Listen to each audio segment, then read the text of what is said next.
सुना भी होगा महा का मतलब होता है अधिक। आपने सुना होगा महा ठंडी बियर लिखा हुआ रहता है, सुना है महा ठंडी बियर, कहीं कहीं घनघोर महा ठंडी। तो अगर आप सभी का फिर से एक बार स्वागत है। देखिए हम वर्णमाला को पढ़ रहे थे, उसी प्रक्रम को आगे बढ़ाते हुए आज हम समझेंगे कि अल्प प्राण क्या होता है और महाप्राण क्या होता है। देखिए प्राण का जो मतलब होता है, प्राण का मतलब होता है हमारे शरीर के लिए वायु, क्योंकि यदि सांस ही नहीं मिलेगा तो आदमी एकदम से मर जाएगा। तो हमारे शरीर में जो प्राण है वो क्या है, वायु। अब अल्प प्राण का मतलब क्या हो गया? अल्प का मतलब होता है कम, जिसके उच्चारण में प्राण कम निकले, मतलब जिसके उच्चारण में हवा कम मात्रा में निकलती हो उसे कहते हैं हम अल्प प्राण। जिनके उच्चारण में हवा अधिक मात्रा में निकलती हो उन्हें कहते हैं महाप्राण। ठीक है, आपने सुना भी होगा महा का मतलब होता है अधिक। आपने सुना होगा महा ठंडी बियर लिखा हुआ रहता है, सुना है महा ठंडी बियर, कहीं कहीं घनघोर महा ठंडी। तो अगर आप बताइएगा कमेंट बॉक्स में कि आपके यहाँ क्या लिखा रहता है। ठीक है, तो महा का मतलब भैया हो गया है अधिक। तो महाप्राण का मतलब जिनके उच्चारण में सांस अधिक मात्रा में निकलती हो उन्हें कहेंगे महाप्राण, और जिनके उच्चारण में सांस कम मात्रा में यानी कि अल्प मात्रा में निकलती हो उन्हें कहेंगे हम अल्प प्राण। ठीक है जी। अब मैं आपको यह बताता हूं कि महाप्राण बनते कैसे हैं। यदि हम किसी अल्प प्राण वर्ण में है की आवाज मिला दें तो जो बनता है वो बनता है महाप्राण। तो सवाल हमसे यह भी पूछा जाता है कि है कार की ध्वनि किस में होती है? कार का मतलब होता है आवाज, ओमकार का मतलब हो गया ओम की ध्वनि, है कार का मतलब हो गया है की ध्वनि, मैं कार का मतलब हो गया मैं की ध्वनि। तो कै के अंदर यदि हम है कार की आवाज मिला देंगे, आप मिलाना शुरू करें, कै है को एक साथ पढ़ें, कै है कै है कै है, जब आप इन्हें तेजी से मिला देंगे आपस में तो आप देखेंगे कि खे की आवाज निकल रही है। तो खे जो बनता है वो कै और है से मिलकर बनेगा। ऐसी अगर हम गै के अंदर है की आवाज मिला दें, गै है गै है गै है, तेजी से पढ़ेंगे तो क्या बनेगा, घै। तो अल्प प्राण के अंदर है की आवाज मिला देने से बन जाते हैं महाप्राण। मैं आपको याद करने के दो तरीके बताता हूं, आपको जो आसान लगे वैसे याद कर लीजिए। देखिए जब सांस कम मात्रा में निकली होगी तो जाहिर सी बात है हमारे फेफड़ों में हवा बची हुई होगी। जब हवा बची हुई होगी तो हमारा शरीर जो है वो तना हुआ होगा, कंधे बिल्कुल सीधे होंगे। महाप्राण का मतलब ज्यादा हवा निकल गई। जब ज्यादा हवा निकल गई तो हमारा जो पिंजर है, पसलियां जो है ये थोड़ी क्या पड़ जाएंगी जी, ढीली पड़ जाएंगी। फॉर एग्जाम्पल यदि आप का की आवाज कर रुक जाएं तो आप वहीं के वहीं रुके रहेंगे। खा कहेंगे तो नीचे आ जाएंगे। गा का उच्चारण ऊपर ही टंग जाता है, फिर आएंगे घा। ऐसी चा छा जा झा। अगर आप धीरे धीरे बोलेंगे तो आप देखेंगे जैसे आपने चा बोला उच्चारण वहीं टंग गया ऊपर, जैसी छा बोला नीचे आ गए, फिर बोला जा उच्चारण वहीं टंग गया, झा फिर नीचे आ गए। ऐसी टा ठा, ये मैं हिल नहीं रहा हूं, मैं आपको दिखाने के लिए थोड़ा सा ज्यादा कर रहा हूं। आप सीधे बैठ जाएं और अगर आप इनका उच्चारण करें तो आप खुद भी फील कर पाएंगे। तो जिनके उच्चारण में कंधे ऊपर ही रह जाते हैं वो हैं अल्प प्राण। क्यों? क्योंकि कम हवा निकली है, हवा बची हुई होगी। और जिनके उच्चारण में कंधे रिलैक्स हो जाते हैं वे हैं हमारे पास महाप्राण। एक तरीका तो ये है। दूसरा तरीका, जिनके अंदर एच की आवाज होती है, एच फोर हिंदी में है होता है को दिखाने के लिए अंग्रेजी में एच का यूज करते हैं। मैंने आपको बताया कि महाप्राण वे होते हैं जिनमें है की आवाज होती है। तो अगर हम के की बात करें तो के ए का, तो के ए एच माने क्या होगा जी, खा। जी ए गा और जी ए एच माने क्या होगा, घा। ऐसी सी एच ए चा, सी एच ए एच हो जाएगा छा। ठीक है, जे एच जा, जे एच ए जा, जे एच ए एच माने क्या हो जाएगा, झा। तो हिंदी में लिखने के लिए जिनमें आप एच लगाएंगे समझ लीजिएगा वो होते हैं हमारे एच वाले महाप्राण, और जिनमें नहीं लगाते वे होते हैं अल्पप्राण।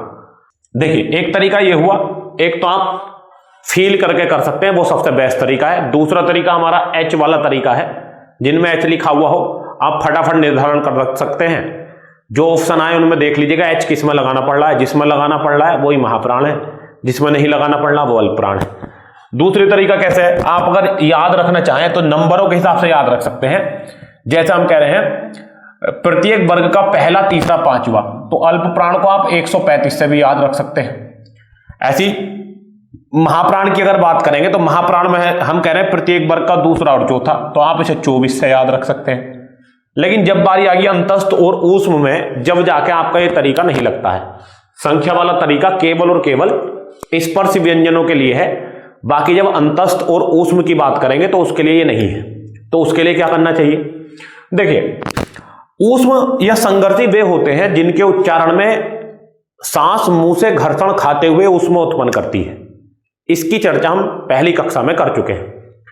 तो जब हमें घर्षण पैदा करना, ऊष्मा पैदा करनी है, आप ऐसे इमेजिन करिए, आप अपनी हथेलियों को रगड़ लें। अगर आपको हथेलियां गर्म करनी है तो हथेली ज्यादा देर तक रगड़नी पड़ेगी, है कि नहीं? कम देर के लिए रगड़ेंगे तो आप इन्हें गर्म नहीं कर पाएंगे, आपको ज्यादा देर के लिए रगड़नी पड़ेंगी। ऐसी यदि आप ऊष्मा पैदा करना चाहते हैं तो आपको हवा जो है वो ज्यादा देर तक मुंह से निकालनी पड़ेगी। तो ऊष्म संघर्षी वे होते हैं जिनके उच्चारण में हवा घर्षण खाते हुए मुंह से निकलती है और ऊष्मा पैदा करती है। इसी घर्षण को जारी रखने के लिए हमें हवा ज्यादा मात्रा में निकालनी पड़ती है। तो इसलिए ऊष्म संघर्षी जो होते हैं ये होते हैं हमारे पास महाप्राण। ऊष्मा जब तक पैदा नहीं होगी जब तक कि ज्यादा हवा ना निकले, तो ये हमारे पास महाप्राण हो गए। बचे अंतस्थ। अंतस्थ जो हो जाएंगे हमारे पास, ये होंगे हमारे पास जी अल्प प्राण। तो हमने क्या पढ़ा? प्रत्येक वर्ग का पहला, तीसरा, पांचवा, ऐसे कह लीजिएगा, 135 कह लीजिए, या जिनके उच्चारण में कंधे ऊपरी टंग जाए ऐसे कह लीजिए, वो होते हैं अल्प प्राण। ठीक है। साथ ही साथ यदि हम स्वरों की बात करें तो जितने भी हमारे पास स्वर होते हैं सभी स्वर हमारे पास अल्प प्राण होते हैं। तो सभी स्वर अल्प प्राण होते हैं, अंतस्थ अल्प प्राण होते हैं, पहला, तीसरा और पांचवा अल्प प्राण होते हैं। ठीक है। महाप्राण की बात करें तो ऊष्म और संघर्षी महाप्राण होते हैं। क्यों? ऊष्मा उत्पन्न करने के लिए हवा ज्यादा मात्रा में निकालनी पड़ेगी, तो ऊष्म और संघर्षी महाप्राण हो गए। जो बचा दूसरा और चौथा, वे महाप्राण हो गए जिनमें हम अंग्रेजी में लिखते समय एच लगाते हैं, वे महाप्राण हो गए। या जिनमें है की आवाज होती है वे क्या हो गए जी? महाप्राण हो गए। ठीक है। तो समझ चुके होंगे आप लोग। अब देखते हैं इनके प्रश्न कैसे बनते हैं। प्रश्न बनते हैं, निम्नलिखित में से अल्प प्राण वर्ण कौन सा है? सिंगल वर्ण भी पूछ लेगा, वर्ण युग्म भी पूछ लेता है और एक से ज्यादा भी पूछ लेता है। तो महाप्राण में भी ये वाले प्रश्न आते हैं, अल्प प्राण और महाप्राण में। घोष और अघोष में भी ये वाले प्रश्न आते हैं, उसमें भी ऐसे ही पूछा जाता है, युग्म के रूप में ही पूछ लिया जाता है या फिर दो से ज्यादा भी दे देते हैं। तो हम देखते हैं कैसे होगा। हमसे इसमें पूछा कि निम्नलिखित में से अल्प प्राण वर्ण कौन सा है। तो पहचानने का सबसे आसान तरीका देखिए, इससे आ गया ऊष्मा उत्पन्न करने के लिए ज्यादा हवा निकालनी पड़ेगी, तो ये तो है नहीं अल्प प्राण, ये तो हो गया महाप्राण।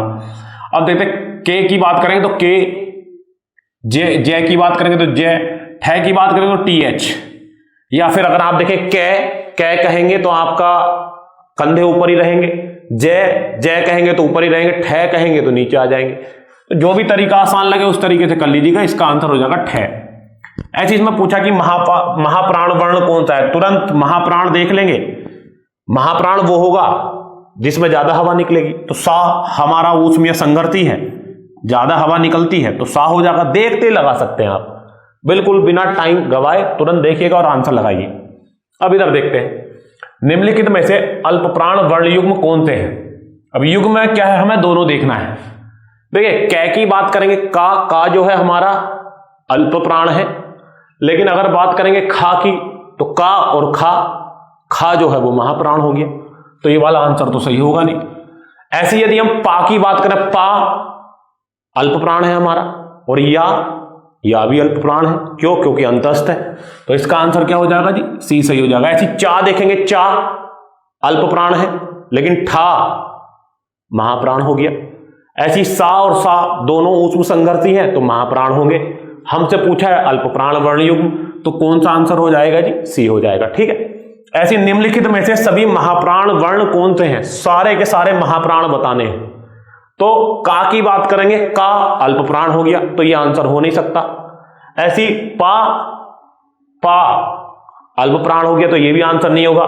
ठा महाप्राण है, डा के बाद ढा बनेगा, तो डा जो है भैया इसमें अल्प प्राण है, ये भी नहीं हो सकता। तो का, खा, गा, घा, सा और हा, इस हिसाब से कौन से सही हो जाएंगे जी? ऑप्शन नंबर डी सही हो जाएगा। ठीक है, तो आप आराम से समझ सकते हैं, जो मैंने आपको तरीके बताए 3 तरीके, जो भी आपको बेहतर समझ में आए उस तरीके से याद रखेंगे। ठीक है, आगे देखते हैं। अब एक आते हैं घोष और अघोष वर्ण। देखिए घोष जो शब्द बना है, घोष शब्द से बनी है घोषणा।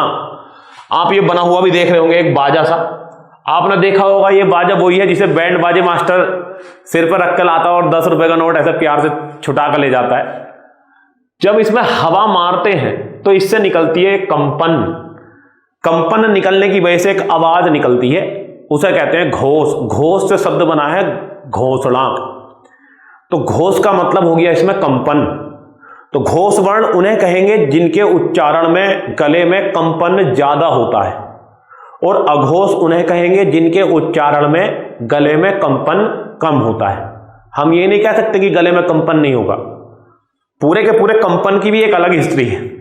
जैसा आपने देखा होगा लड़कियां जब बड़ी होती हैं तो उनकी आवाज सुरीली हो जाती है, पतली हो जाती है। लड़के जब बड़े होते हैं तो उनकी आवाज हो जाती है मोटी। ये निकल आता ना कौवा। इसके पीछे का रीजन जानते हैं? पुरुष जो बने हैं वो नेतृत्व करने के लिए बने हैं। बाहर का काम जो करना होता था, पहले जमाने की बात बता रहा हूं, बहुत पहले की, जब मानव विकसित हुए हैं तो उन्हें बाहर का ही काम करना था, शिकार करना, ये सब काम करते थे। तो ऐसे में पुरुष के लिए जरूरी हो जाता है अपना प्रभाव सामने वाले पर जमाना। प्रभाव जमाने के लिए आवाज बहुत अच्छा काम करती है। जैसा आपने देखा भी होगा, कहीं लड़ाई हो जाए चौक पे, पुलिस वाले आते हैं, एसआई, एक एसआई दरोगा साहब आते हैं, बहुत लंबे चौड़े हैं, 6.5 फुट हाइट है, डोले सोले बने हैं, लेकिन आने के बाद बोले लाठी चार्ज। तो ऐसे कंडीशन में आप देखेंगे इस आवाज को सुनकर जो पतले पतले बैठे होंगे ना, वे भी चढ़ चढ़ के जाएंगे दरोगा साहब पे। वहीं पे एक पतले से दरोगा साहब आते हैं और आवाज बहुत भारी, कहते हैं मारो वे, मारो, भगाओ इन्हें, तो आप देखेंगे उसका प्रभाव ज्यादा रहेगा। तो इसलिए पुरुषों की आवाज मोटी हो जाती है, और मैं तो मानता ही उसे हूं मोटी आवाज वाला ही पुरुष है। ठीक है, मजाक कर रहा हूं, आप सीरियसली ना ले। तो घोष और अघोष की अगर बात करें तो जिनके उच्चारण में गले में ज्यादा कंपन हो घोष, जिनके उच्चारण में गले में कम कंपन हो वो क्या हो गया जी? अघोष। ठीक है, अब आप करें क्या? गले पर उंगली रख लीजिए। यहां पे सबसे अच्छा तरीका तो किसी भी चीज को याद करने का कि उसे फील करके याद करें। गले पर उंगली रख लीजिए। गले पर उंगली से रखेंगे तो का, खा, गा, घा, जितना टाइम का को देना है उतना ही इन 5 को देना है। जब आप इनका उच्चारण करेंगे तो आप देखेंगे पहले 2 का जो उच्चारण है वो सोलो है, मतलब उथला है, और बाकी लास्ट के 3 वाले जो हैं उनका उच्चारण गहरा है। जैसे चा, छा, जा, झा, अंगा, दोनों के कंपन में कोई जमीन आसमान का फर्क नहीं है, थोड़ा सा फर्क होता है। तो लास्ट के 3 का उच्चारण गहरा होता है, तो वे हो गए हमारे पास सघोष। पहले 2 जो होते हैं उनका उच्चारण थोड़ा उथला होता है, उसमें गला हमारा इतना कंपन नहीं कर पाता, तो वे कहलाते हैं अघोष। तो प्रत्येक वर्ग का पहला और दूसरा, यानी कि आप देख पा रहे होंगे ये होते हैं अघोष, तीसरा, चौथा और 5वां ये होते हैं हमारे पास सघोष। ठीक है जी। अब बारी आती है अंतस्थ और ऊष्म या संघर्ती की। अंतस्थ और ऊष्म संघर्ती की यदि हम बात करेंगे तो सिंपल सी बात है, ऊष्म वर्ण वे होते हैं जिनमें मुंह से ऊष्मा उत्पन्न होती है या घर्षण पैदा होता है। उसके लिए हमें हवा निकालनी पड़ेगी ज्यादा। जब हवा ज्यादा निकालोगे तो गले पे इतना ज्यादा प्रेशर नहीं पड़ पाएगा, सारे का सारा दबाव जो रहता है वो गालों पे रहता है। तो जब हवा निकालने में हम पूरा अपना फोकस लगाएंगे ताकि घर्षण हो सके, तो स्वर तंत्रियों पे इतना ज्यादा असर नहीं रहेगा। तो ये जो पहले 3 होते हैं, सा, सा और सा, ये कहलाते हैं हमारे पास अघोष। अब है जो होता ना, है ना कहा भैया ना, मैं तुम्हारे साथ नहीं रहूंगा, एक बार साथ रह लिया अब नहीं रहूंगा। तो जो हा है, हा से हल जिसे कह देते हैं, ये चला जाता है जी सघोष के पास। और अगर कोई मुझसे ये कहे कि सघोष का राजा कौन, तो मैं कहूंगा हा को। हा पूरे के पूरे गले को हिला देता है। आपने देखा भी होगा बच्चा जो बोलना भी नहीं सीखा, पालने में लेटा लेटा है की आवाज करता है, डराने के लिए या एक्सप्रेस करने के लिए है ऐसा करता है के जब आप उच्चारण करते हैं पूरे का पूरा गला हिल जाता है। तो जब पूरा गला हिल जाता है, इसलिए इसका नाम स्वर यंत्रमुखी या काकल्य भी है, हम इसे पहले पढ़ चुके। तो जब पूरे का पूरा गले को झंकार से ही पैदा कर रहा है, इसलिए है जो है वो हमारा सघोष में जाता है अंतस्थ के साथ, और यहीं से प्रश्न बन जाता है जो है हमारा सघोष भी है और महाप्राण भी है। जबकि ये जो है सघोष, ये अल्प प्राण है, लेकिन ये इकलौता ऐसा है जो सघोष भी है और महाप्राण भी है। ये प्रश्न सन 2000 से लेकर 2019 तक की विभिन्न परीक्षाओं में हिंदी विषय में कम से कम 50 से ज्यादा बार पूछा जा चुका है। तो आप लगा सकते हैं कितना इंपॉर्टेंट है। तो आपको याद रखना है, हमने यही बात लिखी है। हमने लिखा जिन वर्णों के उच्चारण में गले में अधिक कंपन होता है वे कहलाते हैं सघोष, उन्हें कहते हैं सघोष। प्रत्येक वर्ग का तीसरा, चौथा, पांचवा मैं आपको समझा चुका हूं। इनका उच्चारण गहरा होता है। सभी अंतस्थ हमारे पास ये लैब है, लेकिन अंतस्थ के साथ साथ हमारे पास एक मिलेगा हा, जो इनका सरदार है, वो क्या कहलाएगा? सघोष। सघोष और घोष बात एक ही है, आप लोग कंफ्यूज ना हो, एक ही बात है। ऐसी अघोष की बात करेंगे तो जो रह गए प्रत्येक वर्ग का पहला और दूसरा तथा तीनों से है इनकी कैटेगरी में नहीं है। क्यों? क्योंकि है पार्टी बदल चुका है। तो ये हो जाएंगे हमारे पास क्या जी? अघोष। सारे के सारे स्वर जो आते हैं, सारे के सारे स्वर सघोष होते हैं। ये वाली बात आपको ध्यान रखनी है। तो हमने सघोष अघोष पढ़ लिया, अल्प प्राण और महाप्राण पढ़ लिया। अब देखते हैं प्रश्न कैसे बनते हैं। निम्नलिखित में से सघोष महाप्राण वर्ण कौन सा? मैंने आपको बताया सघोष भी है, सघोष के साथ साथ महाप्राण भी है, तो एक ही है हमारा हा, क्योंकि ये पार्टी बदल चुका होता है। याद रखना है जरूर, हा जो है महाप्राण होते के बावजूद भी ये हमारा सघोष है। ठीक है। निम्नलिखित में से अघोष वर्ण बताइए। वर्ण युग्म का सवाल भी आ जाता है, अघोष का देखेंगे जब प्रैक्टिस सेट करेंगे तो मैं आपको बहुत सारे प्रश्न बनवाऊंगा। ठीक है। निम्नलिखित में से अघोष वर्ण कौन सा है? तो अघोष की बात करें, देखो सा है, सा तो अघोष नहीं होगा, यह होगा। सा के उच्चारण में तो हवा पे ही ध्यान देना है, उच्चारण पे ध्यान देना नहीं है गले पे इतना। क्यों? क्योंकि ऊष्म संघर्ष ही है, तो भैया सा ही हो जाएगा। यह अंतस्थ है हमारा, ये क्या है जी? ये हमारा सघोष है या घोष है। दै की बात करेंगे, तै, थे, दे, धै, दै तीसरा आ रहा है तय वर्ग का, तो इसलिए भी नहीं होगा ये।